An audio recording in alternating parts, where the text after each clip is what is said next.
breastfeeding and exercise. What the heck should I be doing?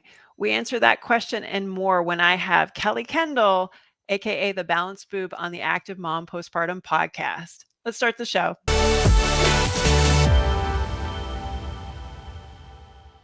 All right. So if you've been listening to the podcast since the beginning, it's time that we bring back the Balanced Boob from episode 13, formerly known as my neighbor, Kelly Kendall, who's also a lactation consultant. She can explain all the letters by her name, but she's also extremely uh, educated. She provides a ton of information about lactation, breastfeeding, all that fun stuff.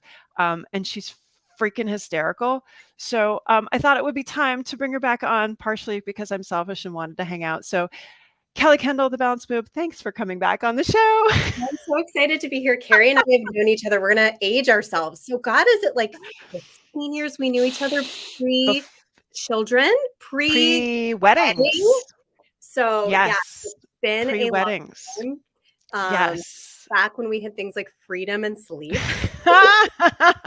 Entering that stage eventually. So yeah, my name is Kelly Kendall. I am a nurse and an IBCLC, which stands for International Board Certified Lactation Consultant, and I run the account The Balanced Boob, which I educate breastfeeding families to prepare for breastfeeding and then throughout their breastfeeding journeys. Which has taken the hell off in the last however many years. How many years is it now? Like it's a little over 2 3? Oh my God, that's it. I remember when you started and you're like, how many followers on Instagram? And now you're like, what, 50,000? That's insane. Yeah, it's been a lot. It's been a lot of work. It's been a lot of fun, a big evolution, a big learning curve. I mean, literally, I'm a little, maybe a year or two younger than you. I did not know how to use Instagram before I started. Like, I was not on Instagram. I didn't know how to do the things. Let's do old lady talk here for a minute. You were like a couple months, a year ahead of me. And, so yeah, it's been a lot of fun and a lot of work to figure that out. But that's where the kids are these days, Carrie. So you got to see where the kids are. Oh my God. I'm not going on Snapchat. I'm just going to put that one out there. No, thank you. No, I think the thing that's so incredibly cool about, like, there's two things that were great about COVID, and I will say this till the day I die. One was delivery booze, and then the other was just an onslaught of education. And I just told you the story of a friend of mine who's pregnant. She reached out to me independently, not realizing that we go way back. And she's like, well, what about this program? And she's pregnant and she wants to learn about breastfeeding. Like, the only options used to be like the boring class or video you watched at your local hospital. And now we have like, what do moms need to learn in pregnancy? Like, I know a lot of people are like, oh, the baby just crawls up there and sucks, right? No. Yeah. Well, I mean, I think that I try to design this class for like what I wish that I knew and what the real talk that I would tell my sister. Like, I have a sister who I'm 10 years older than, and she's like entering that stage of my life. And I always think of her as my avatar. Like, I want to build a class that's like what I would tell my best friend or my family member who I was sitting down with and being like, let me tell you the real shit. Like, let me tell you what you think that you need to focus on and what you actually need to work on. I mean, going back like a million years ago, I remember this predates Instagram, but I remember you lending me your baby gear book. And I remember poring over that and spending hours and hours researching car seats, strollers, like literally all the stuff. Because I thought I had all the stuff, I would be prepared. Right. Which is bullshit. Yes. And what I didn't know is like, okay, I actually needed to really educate myself and build my support team for afterwards. And I needed to have a place to go for those 2 a.m. questions. And I needed to have a place that I could talk about, like, so much changes over the course of your postpartum experience and your breastfeeding experience. Like, what's abnormal for a 4-week-old is totally normal in a 4-month-old. So there's so much, even if things are going totally right and well, and you're having a relatively smooth experience, it still is the kind of thing that you need community, and you need someone who's been through it, who's educated, that you can Yeah. formalize the experience and, help when things are going wrong and you actually need extra support. So that's how I built Boob School. And I think we both, like, I knew you before your first kid. I knew you learning Bradley and thinking Oh like, God. you know, That didn't if work for me, by the way. I do everything right, I will have the birth or the postpartum experience. Yeah. And it doesn't, Carrie and I are here to tell you it doesn't work that way. No. Well, and that's the thing, like, full disclosure, I mean, you were a labor and delivery nurse, and I think that's the thing where our stories are so parallel, like, we were in this space Right. and still had challenges, and the stuff that we do now, we created based on not our fuck ups, but, like, things that we wish we'd known, but also we wanna do better for you because that's even with all the education that we had, we don't want you to feel that like, okay, if there's this perfect box and I again laminated my birth plan, that was stupid.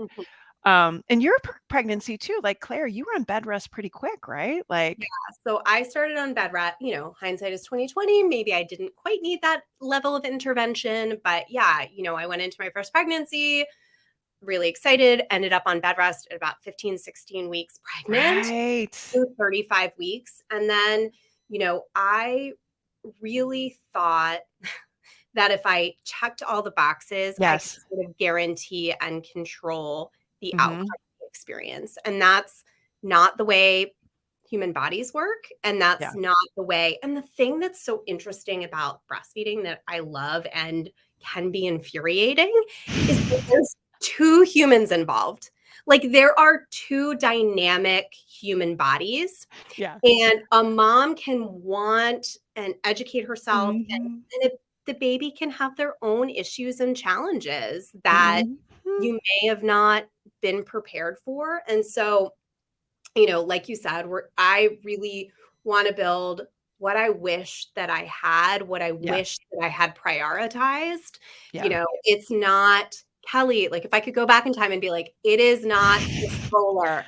So It is so here's the thing. I've known you a long time. Would you have listened to yourself? no, Carrie, who are you?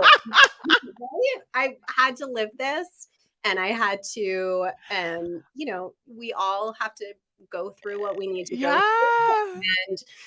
And but yeah, you're right. Like, I was already in this world. Had Yeah. worked as a high-risk pregnancy nurse, as a postpartum nurse. I was already speaking this language, and I think that was also part of it. I really thought Yes. wanting it was enough. Yeah. I thought the desire for it would be enough, Right. and that's part of it, but it's not all of it. But I think also too, we miss for you, like your expertise sort of professionally, when the mom's out the door, that's sort of where it ended. For me, I never got a lot of experience about what was going on in the delivery room. And before I at that point, I was seeing moms basically after 6 weeks. So we had to kind of fill in the gap for ourselves. And now we're saying, hey, let's see the whole thing together. So like I want to hear the crazy questions you get. Like, what are the questions that people have in pregnancy when they're thinking about breastfeeding? I think you talk about this a lot, but we normalize things that are common, but not really normal. We normalize pain and Mhm. suffering. Like, breastfeeding really should be comfortable. Like, it should feel Yes. good. Like, your body is supposed to be washed in feel good hormones when you're breastfeeding. And if you are in pain, that is your body's way of telling you something is up. Yep. So, and a lot of the traditional latching positions that we're taught in the hospital or maybe like in a birth class really can make latching a newborn much more difficult. And that's not something that even learned when I first took my IBCLC exam. A lot of the knowledge, just like you in your course, Yep. this is something that you develop over a lifetime of experience and a lifetime Yeah. further education. And so a lot of the things that I teach and the ways I teach in boob school are a little bit different, but there are things that I in my professional practice, there are simple shifts that once you get them can make things a lot easier. Like I'm a Mhm. basic bitch. Like the least complicated you can make something, the least amount of tools you can have. That's what I that's This what is why we are friends. Mine is how little do you need to do so no one dies. yes, yes. Yes. So Mhm. that's really Yeah. what I like you. I mean, I think we're doing the same thing, just a slightly different Yeah. topic, but I want moms to understand how their bodies work Mhm. and how breastfeeding works so they can have agency to make decisions Yeah. that work for their family. Like it's not a prescription, but it's a way of really understanding things so you can decide what works for you Yeah. and you can have a little bit of control and agency over how you navigate your experience. I think that's so incredibly important when you have this space in pregnancy to kind of take in that information. And I'll say sanity, but we all know that there's, a hair of insanity at that phase too. But how I have talked to so many moms that their biggest stressor is feeding. Am I feeding too much? Am I feeding too little? Are they latching? Are they not latching? And the thing that people don't realize too is just because you've done it with one kid doesn't mean the next kid knows how to do it. I learned that with mine. Like Gianni was pretty much a champ kid, he ate really well. His sister, on the other hand, with her little tongue tie action, I remember, like, she would come to latch and I'd be like, "Ah!" because I've never felt that kind of pain, Mhm. and at least we caught that early, but I was like, "Oh, it should be easy, I know what I'm doing," and she was just a totally different animal. Like, Yeah, it absolutely. And I think we spend like if you get pregnant, a lot of moms like the first thing you think about is like I got to get prepared for this birth. Like Mhm. I got to learn about birth and I got to get myself educated, I got to take class, I got to do whatever, which is Yep. awesome. You should know about birth. Absolutely. But there's this idea like I'll figure out breastfeeding as I go. And that's With with your mother-in-law kind of peering over your shoulder, that's a good you're one like too. a hormonal tsunami and you're sleep deprived Yeah, and you have like zero capacity. yeah. So that is the time in your pregnancy, as much as you're like, how do I even make sense of this? Get the foundational knowledge and choose something that you can go back to Mhm. because that's the other thing. I taught a breastfeeding class at the hospital for years. It can be great, but you don't remember jack shit. Like you walked No. leaked out of your ears and you don't remember it. I So remember some video where the baby kinda, like, crawls up or, like, somehow nudges mhm, his way up and figures it out. I'm like, "That's great for, like, Wild America, but, like, that's not what happened when I was in the hospital." right, right. No. And so I think I really try to like you do with your work, like there's so much realism. Like there's so much actually meeting moms in the what is real and like pacifiers, right? Like, don't give your baby a pacifier until breastfeeding is well established. Well, what the hell are you going to do when your baby is screaming on the way to the pediatrician's office? Or you have to use the bathroom while your toddler is sitting on you. Like, there are Right? that you need to use a pacifier and it's okay. So how do we educate moms about how to use it mindfully and choose the shape that is right? Like all that stuff. But these prescriptive things just make me insane and they add so much stress to families. Well, and I feel like too, everybody's got an opinion. Like, Yeah. not just, like, other moms, but, like, this is I feel like breastfeeding is one of those very, very polarizing it's I remember being a new mom and feeling like I was dating again because you would have the breastfeeding conversation, you would have the diaper conversation, you would have the nap conversation, and based on those conversations, I decided whether I liked you or not. That is Um, so true. Yeah. and because if you have somebody that just, thinks breastfeeding is trash and you're working too hard and that sort of thing, I'm like, "We're not gonna hang out." Or if they had cloth diapers, I'm like, "Sorry." Like, I Yeah. can't handle that. But Yeah. I feel like I remember my very, very first friend, Anna Fregamini, thank you, darling. She took me to an outdoor restaurant, and she sat outside, and she showed me how to breastfeed in public the very, very first time. How many people get somebody to help you with that? Like, you think you're under, like, the you're like Right. Don't look at my boobs. I'm like, I don't give a shit anymore.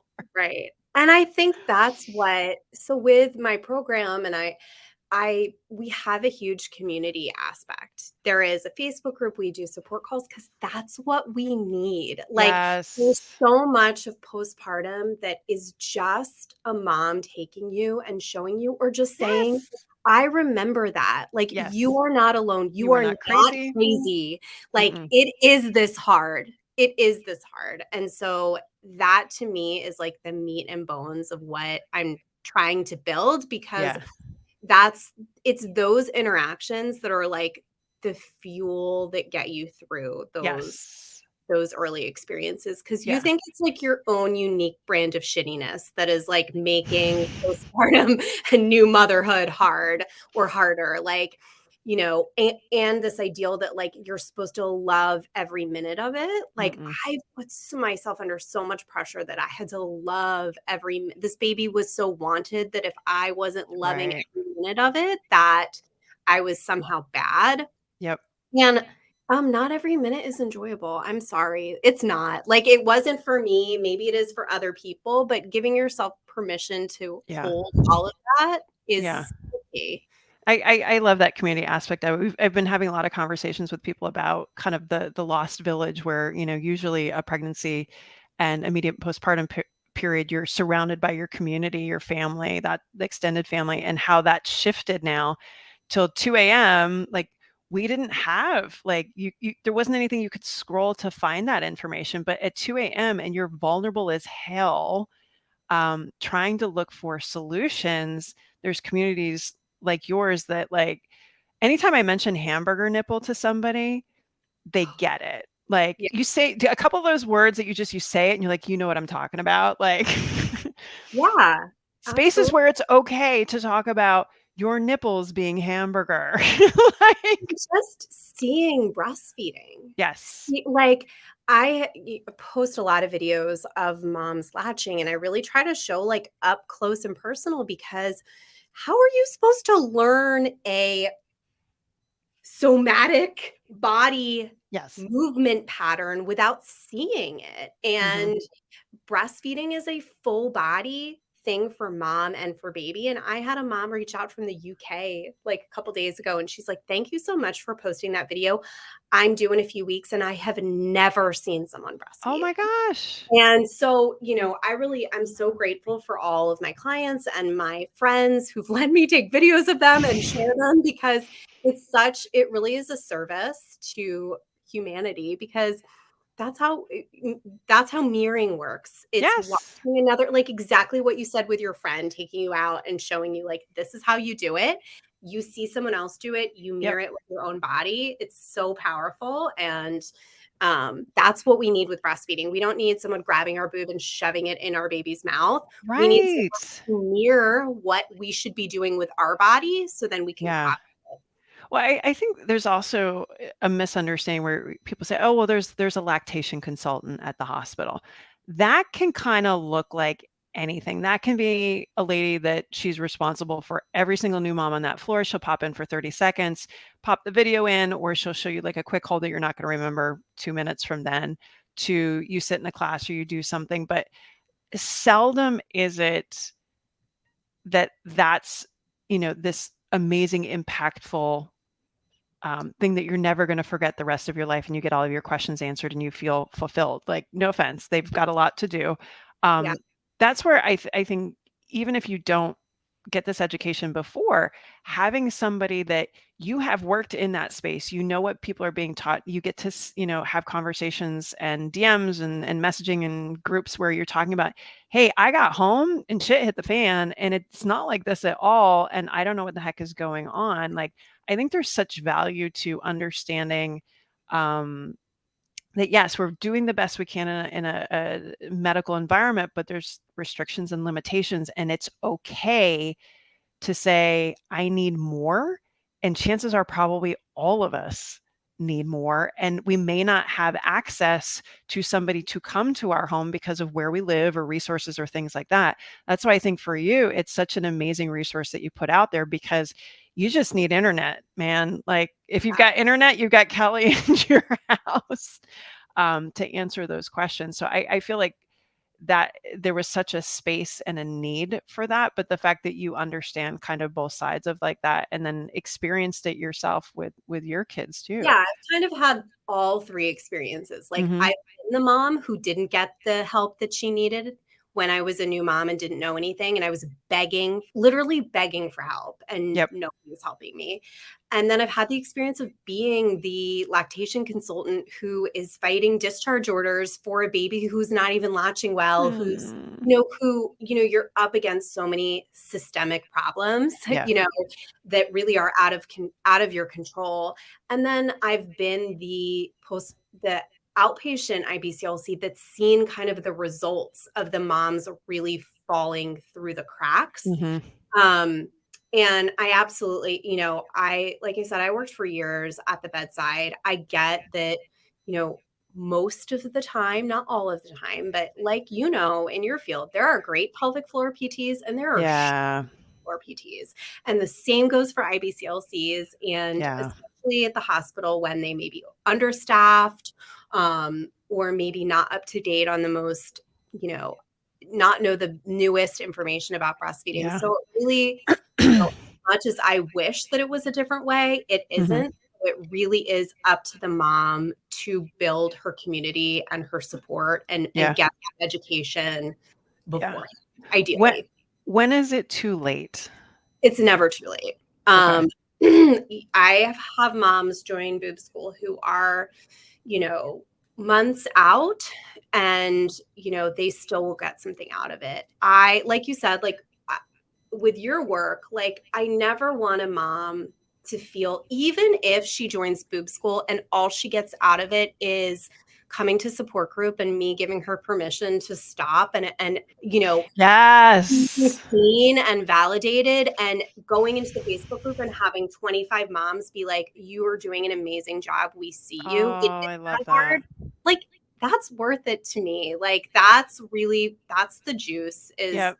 community and that validation that we all need. So many moms, put pressure on themselves, and c now that I'm having more conversations with moms coming in during pregnancy, they don't necessarily have issues, they just want education. This is one of the things that we talk about. I'm like, "Hey, get your info now." And more women are trying to decide, and I've had more women say, "You know what? I don't actually wanna breastfeed. I don't wanna pump." And I've been shocked how many come back and tell me despite making that decision, how pressured they felt, by nursing, by family members to change that Yeah, decision. And I feel like, what a challenge that must be too, um, to take ownership of, "This is my choice for my child. This is my choice for me," but also have support from your providers, in that journey. Does that ever come up in any of your conversations?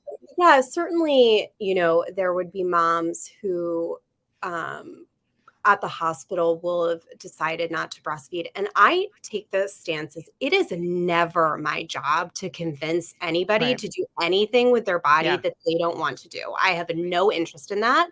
In fact, in boob school, I spend very little time, like, the benefits of breastfeeding, like, go Google that. Like, that's Right, why you're there. exactly. You already know that. So had it, I don't know anyone's history. I don't know their sexual assault history. I don't know their trauma history. I don't know their sensory profile. Like, there are so many reasons that it Oh, doesn't work, yeah. that it is none of my GD business, Yep. and I don't concern myself with that. My focus is on the moms who want to do this. How do we Mhm. get them where they want to go? And I totally agree with you. Like, a mom choosing not to breastfeed is absolutely okay. A mom deciding to stop breastfeeding is absolutely okay. Sometimes that's the best decision that they can make for their family. Yep. And I have no interest and refuse to believe that it's just this, like, "Oh, you didn't want it hard enough." Like, Right. That's crap. it's total shit. I have a long history of medical trauma and shit I've gone through with my body, and Lord knows, if anyone knows it's not how much you want something, our Yeah. bodies are limited. They are Yeah. limited human bodies. And, like, I know you deal with things with your own postpartum journey. Mhm. If it was about wanting it or education, you would be 100% perfect, Mary, right? Like, I be it perfection. human bodies don't work that Doesn't way. work that way. No, no, no. All right, let's talk about where we kind of come into connection here is I get a ton of questions still about exercise and breastfeeding because let's be honest, um, jumping up and down, running, doing anything with gigantic full boobs, so not comfortable. Um, and then there's these old wives' tales of don't exercise because it will taint the milk, or your baby won't like the sweaty boob, or all that other crap. So unpack some of the myths here and tell us, spill the tea on exercise and breastfeeding. Yeah, I mean, so there's the logistical things of, you if you're going to run or do something high impact, definitely think about breastfeeding or pumping before so your breasts aren't full and heavy, full of milk. Have a really supportive bra. Um, it's totally okay to breastfeed and exercise. I think the biggest things, it doesn't taint your milk, your baby will not reject your breast, like all of that is not true. I think the biggest things that I see in, practice and just in general are it takes a lot of energy to breastfeed. It takes Yes. 500 extra calories minimum a day for you to be producing milk. It's a very expensive thing for your body to do calorically. So if you are also adding in exercise, you and possibly healing from surgery, like, and not sleeping, like, Yeah. this is not a time to be dieting and No. trying to lose the baby weight and that sort of thing, like, not a part of it. The other thing is a lot of moms are super thirsty when they're breastfeeding because oxytocin can make us thirsty and we use fluids to make milk. You don't need to drown yourself in water, like be drinking gallons and gallons of water, but especially if you're exercising, making sure that you're having electrolytes and minerals in your water to help your body like actually absorb the water you're drinking can be really helpful. And I just think, in general, and you can speak more about this, but there is this rush to get back to like Yes. hardcore exercise for a lot of moms. And I'm like, bitch, you got to learn to breathe first. Like, Right? Oh my breathe. God. And so I think there's so much that moms can be doing earlier postpartum to set Yeah. the foundation for Yeah. returning to exercise in a really mindful way that isn't going to get them injured, that isn't going to perpetuate like patterns that make things harder later on. So seeing someone like Carrie, I can't tell you how helpful that is with just learning how to move your body, your Yeah. different body. Yeah. No, I've been having more conversations the last couple years on RED-S, so relative energy deficiency in sport, which translate that to postpartum, and essentially it's undernourishing. Um, you're expending too much energy, so you're over exercising, you're not getting enough sleep, all that stuff. And so that comes up a lot. If you've looked at a lot of especially the track athletes and the runners, their kids are a couple years old now, and now they're saying, "Oh, well, I was delayed getting back because I had a stress fracture or this or that." And most of them were breastfeeding. I think that's a really, I mean, you bring up the caloric expenditure to make milk. Like it takes some effort, it takes some energy. And if you're over exercising, if you're trying to lose that weight all at once, that's where that can start to add up a little bit. We had Suma Nutrition on, I guess it was a couple weeks ago to talk about kind of just nutrition and that aspect of it. But no, I think you bring up some good points there is I think we have these ideas going into this, and especially the first kid. I don't know if you felt like this with Claire, but like you feel like you have something that you have to prove, or Mhm. you need to be in certain shape, or things like that. Um, I find it very challenging to have that conversation with first time moms in pregnancy because they just haven't kind of Yeah. gone through that portal yet, if that makes any sense. Yes. But also in postpartum, because for some, that's that grip on identity of who they are, and they feel like if they let go of that, then they don't know who they are. But I had a patient, it's the first time in recent memory, I had a client the other day that she was plowing it out. She's doing really well. And I'm like, hey, I'm happy to stand by you and support you. She decided to not breastfeed. I'm like, great. Or she did it a couple weeks, then dropped off, and then was really getting back to returning to run pretty quickly. And then came in the other day and she was like, why am I doing this to myself? Who do I have this to prove? And I was like, you're right. And the thing is, like, we were able to have conversation in that space, but I feel like sometimes it takes people their second, third, whatever kid to find that space to be like, hey, I don't have to do all the things. But I don't see it as much in first-time moms. Like, can you kind of speak to that, especially in the context of breastfeeding? Oh my God. Yes. I think we have, I think I'm pronouncing it right, but like there's this word like matrescence, I think, or something. It's about Mm. the evolution of a mom. And Yes. My that, friend goes by, Kim Johnson, she goes by Wild Matrescence. So it's yeah, matrescence. Yes. yes. Mhm. And that really it is a portal that you go through when you become Mm. a parent that no one can really fully prepare you for. I remember just being completely blown open, I guess is the best way of describing it, and being like, "Oh my God, I am now vulnerable forever in a way I was completely unprepared for."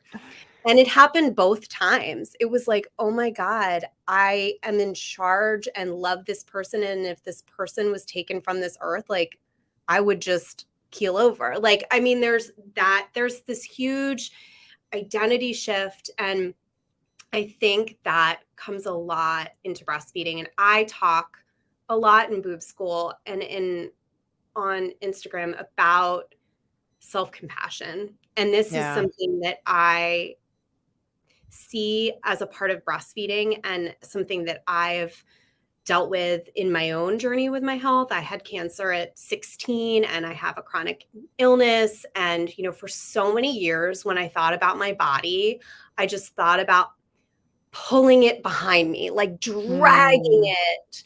And it was never doing what I wanted it to do. And I was always irritated with how much I had to rest and how much I was sick and all the complications it took me through. And, in my 30s, I, it's a this is the work of a lifetime. You know, I'm, s- I, my desire is to meet myself with such fierce self compassion Mm. and to know my body is always doing the best it can. And Yeah. it's always showing up the best way it can for me. And so, using that and centering that on how we navigate through breastfeeding, through motherhood, through those big identity shifts is, and no one teaches you this in school. No one taught me how to No. have self compassion and like talk to myself with kindness. And, for me, one thing that really has helped when I'm having trouble accessing that is how would I talk to my kid?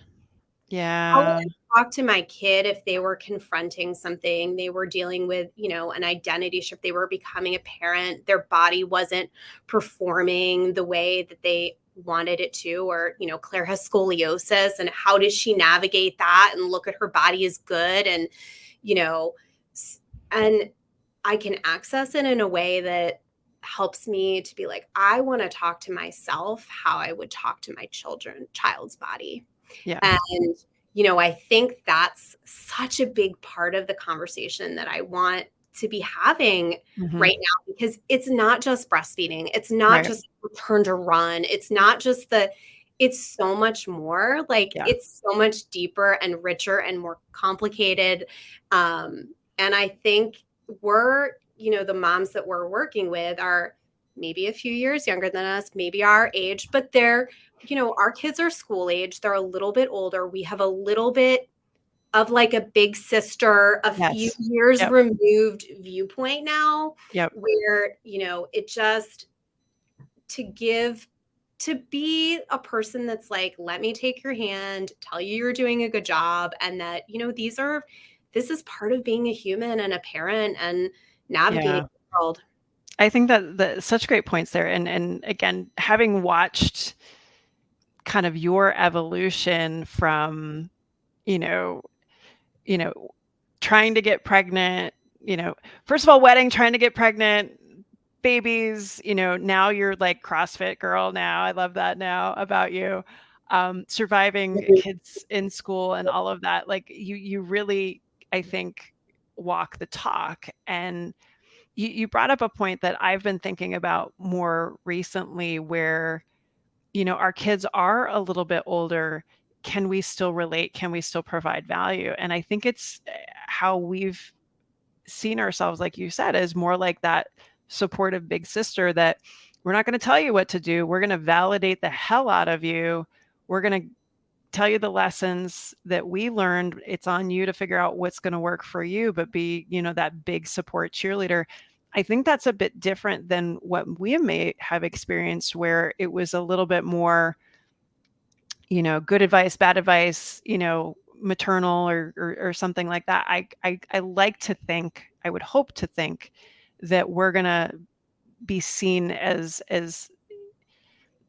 support more than anything, not dictating you should do this way and that way. I've It's been thinking about that a lot lately as I have a middle schooler.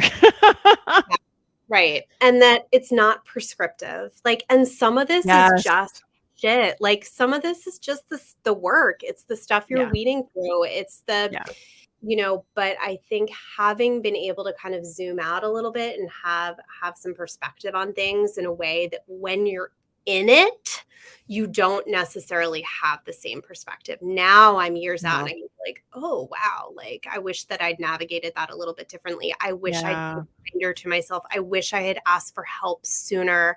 I wish that I'd held myself with deeper compassion, you Mhm. know, um, and that's what fuels me. Like I love Yeah. breastfeeding and I will talk, but this is like the meat that Yeah. this is the meat underneath of it. Well, that's where to be selfish about this, what we get back out of it is, I mean, I had a shitty first delivery. I've been very open about that.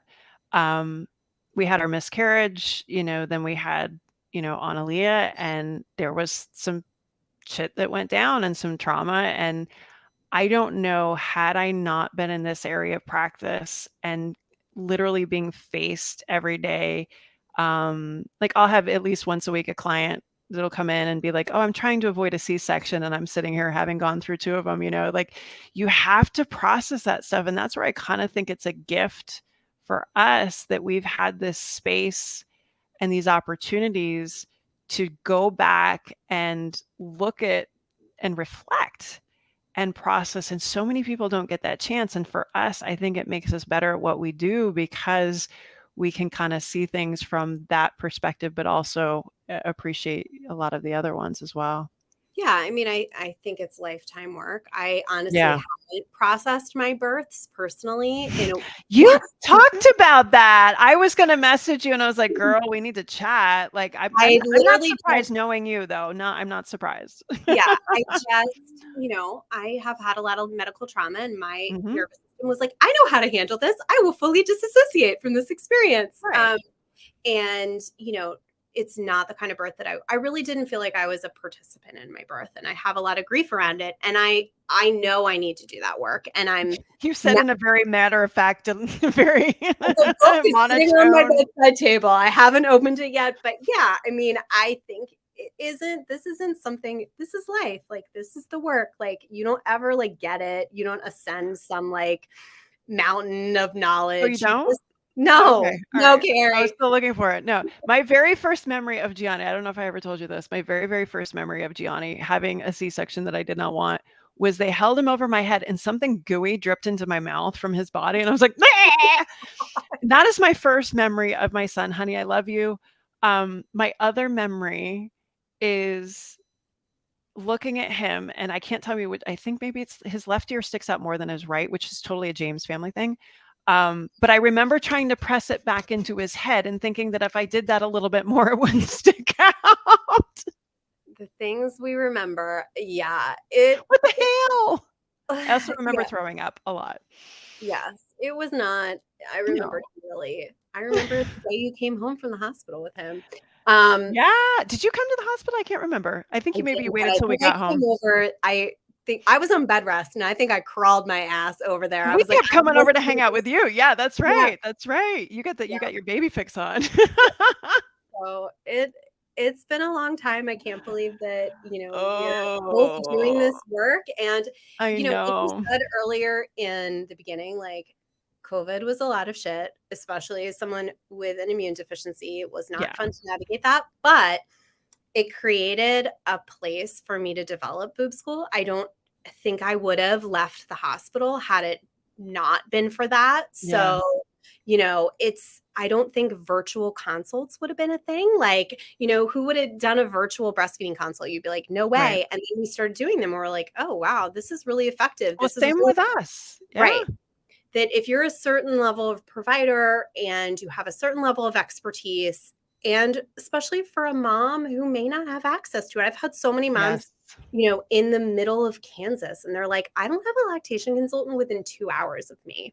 Yep. So, it really can, this kind of support with what you do and what I do, Yep. it may sound strange when people first hear it, but it really can make a huge difference. I feel the same. I mean, I grew up in a pretty rural area. The closest major medical system was 70 miles away. So, um, same thing, I mean, but again, if we have internet, we have access, we have information, and I think that just helps with equity across the board. But no, I mean, I had totally forgotten that's why you had started was because you needed to get out of a hospital situation. Yep.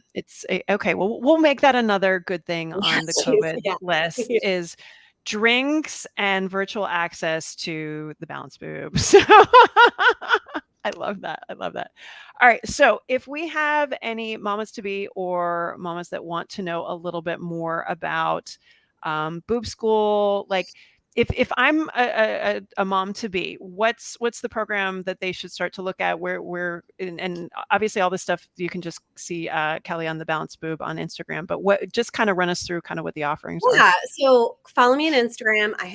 We're launching a new website. So by the time this comes out, it will be there. I have a lot of like free content on there, blogs. I have a free latching guide that you can download. That's a wonderful place to start. And then if people are interested in getting more, I have Boob School, which, is really a program to walk you, whether you've already delivered or you're pregnant and preparing to have a baby and interested in breastfeeding all the way through weaning. It's lifetime membership. And so that's where I live and spend a lot of my time supporting the moms in boob school. And so, yeah, that's my passion. Just putting the nipples on the internet and educating moms. And again, if you appreciate entertainment with your education, Kelly's your girl. No, that's why I think you're such a perfect person for this because, again, to have you need a little sense of humor at 2 a.m. when you've got hamburger nipples to be like, okay, I can really get through this. I've navigated the world my entire life. So, you know what? If I couldn't laugh about some of the shit that's happened to me in my life, I'd be a different person. So, yeah, I mean, I think I'm very much keep it real, try to just get through life with a little bit of humor. I And love it. I'm so appreciative to be able to get on here and chat with you selfishly because I miss your face. I And know. We don't live in the same state anymore. We're like an hour from each other, but that's entirely too far because there's multiple bridges I would have to cross. So very stressful 1 hour. it Washington would actually, yeah, between us. yeah, But exactly. yeah, I will always remember those pre-child. We had pretty important things in our lives happen when we lived right next door to I each other. think I had the best chicken and waffles of my life with you. I think I was pregnant and was designated driver when we went to like a winery or something and then came home and had chicken and waffles. Best chicken and waffles. I've never been able to recreate it. So there's that too. But no, we're gonna have to cross the bridge because if Claire and Gianni are gonna get married, Yeah, we need to this get that happened. relationship going. Carrie and I would be the best mother-in-laws ever, by the way. Totally. Totally. Can you imagine having us as be all set to go, right, with everything. All Awesome. right, if you want to learn more about chicken and waffles or lactation, you can find Kelly on Instagram at the Balanced Boob. And I think that's your website too, right? Yep. It's balancedboob.com. I love nice, clean branding. Kelly, as always, thanks for coming on a second time and sharing your wisdom and being vulnerable with your story. And thank you so much for all that you do. You're just a gift to humanity. Oh, geez. All right. We're on that crazy note, but thank you so much for having me. And anytime, I love talking to you. Thanks, girl.